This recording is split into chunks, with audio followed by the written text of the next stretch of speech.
So we seek, we find, and we dwell. This is the spiritual path. We seek God, we find God, and we dwell with God.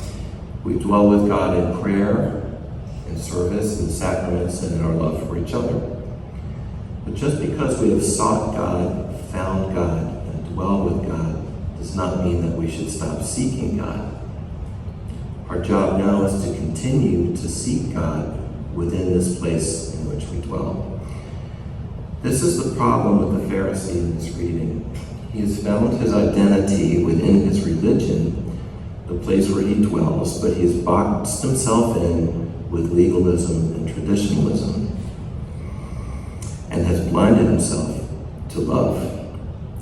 He does not understand how real love is expressed, such as the intimate and personal love expressed to Christ by the woman.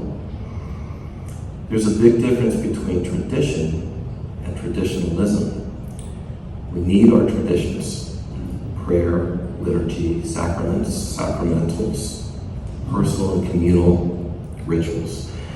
We practice them, we celebrate them, we love them. They nurture and express our faith. They give us clarity, bring us closer to Christ. Traditions inform and serve the church and guide us toward God through our worship. Traditionalism, on the other hand, replaces God with tradition. Traditionalism worships tradition. Its offspring is legalism. We can get boxed in and comfortable in our laws and practices and stop our seeking and end up not served by tradition but mastered and enslaved by it. And this is the trap that the Pharisee has stepped into. In this place, there is no room for love. The Pharisee has performed what I call a slingshot litmus test. The slingshot is already pulled back and ready to release on the target. This is what legalism does. He just needs a sinner to cross his path to release upon his target. Anyone he labels as unworthy gets the rock. There's a lot of this going on in our country and in our culture right now. A lot of people walking around with their slingshots pulled back. There's a dichotomy between love and judgment. They cannot exist together. We cannot love people and judge people at the same time. Now, we need to judge actions. We need to know right from wrong and judge what is right from wrong. But we should never judge people. Because to judge people, as the Pharisee has, is to deny what we are told in Genesis, that we are made in the image and likeness of God, and that all people have inherent dignity. We can judge what people do, but we cannot judge people. Only God can do this. Judgment is criticism, it's labeling, it's discounting, it's dehumanizing. We need to be aware of how we communicate with others and within ourselves.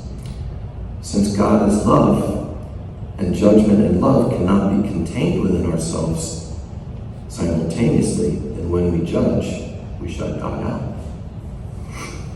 I am the first and foremost among sinners when it comes to judging, just ask my family. It's a struggle. The reason it's a struggle is because to love and not to judge others means putting aside our feelings.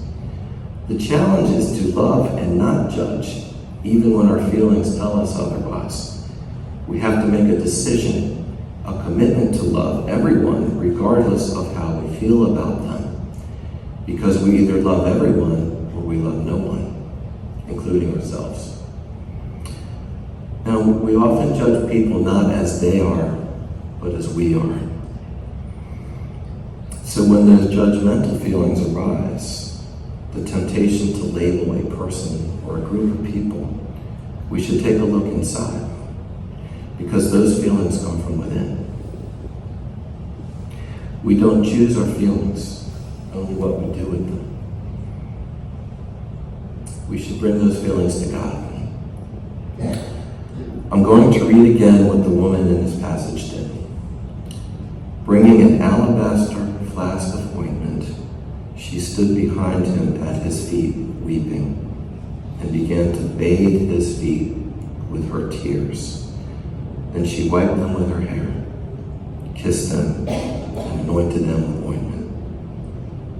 Can there be a more personal, more intimate gesture of love toward Christ? He calls us to this intimacy, this expression of our love of Christ that we can't possibly perform if our hearts are filled with judgment. The Pharisee is lost. This woman's actions reflect true faith, and as Jesus has said to her, by your faith, you have been saved.